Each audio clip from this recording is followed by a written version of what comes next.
ఇక next details చూద్దాం. చినుకు పడితే చాలు ఆ ఊర్లకు దారులు కూడా మూసుకుపోతాయి. మోకాళ్ల లోతు బురదలో నడవలేక, ఆపద వస్తే హాస్పిటల్ కి వెళ్ళలేక గిరిజనులు పడుతున్న ఆవేదన వర్ణనాతీతం. ఇది ఎక్కడో తెలుసా? మంచిర్యాల జిల్లా భోగంపల్లి పాటి గ్రామాలపై బిగ్ టీవీ ప్రత్యేక కథనం. మంచిర్యాల జిల్లా బెల్లంపల్లి నియోజకవర్గం నెన్నెల మండలం కోనంపేట పంచాయతీ పరిధిలోని భోగంపల్లి పాటి గిరిజన గ్రామాల ప్రజలు బాధలు వర్ణనాతీతంగా మారాయి. భారీ వర్షాలకు వాగులు ఉప్పొంగి ఈ గ్రామాలు బయటి ప్రపంచంతో సంబంధాలు తెగిపోతాయి. ప్రభుత్వాలు పాలకులు మారుతున్న తమ తలరాత మాత్రం మారడం లేదని గిరిజనులు ఆవేదన వ్యక్తం చేస్తున్నారు. కొద్దిగా వర్షం పడినా ఊరి చుట్టూ నీరు చేరి రాకపోకలు పూర్తిగా నిలిచిపోతున్నాయి. కనీసం ఎడ్ల బండి కూడా వెళ్లే సిచ్యువేషన్ ఉండదు.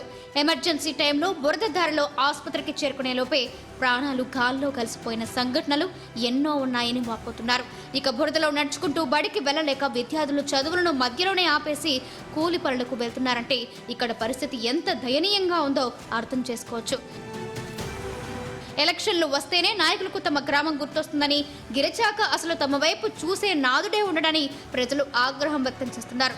దశాబ్దాలుగా ఓట్ల కోసం వచ్చి రోడ్డు వేయిస్తామని హామీలు ఇవ్వడమే తప్ప నెరవేర్చిన దాఖలాలు లేవని మండిపడుతున్నారు. ఇప్పటికైనా అధికారులు, ప్రజాప్రతినిధులు స్పందించి తమ గ్రామాలకు సరైన రహదారి సౌకర్యం కల్పించాలని గిరిజనులు కోరుతున్నారు.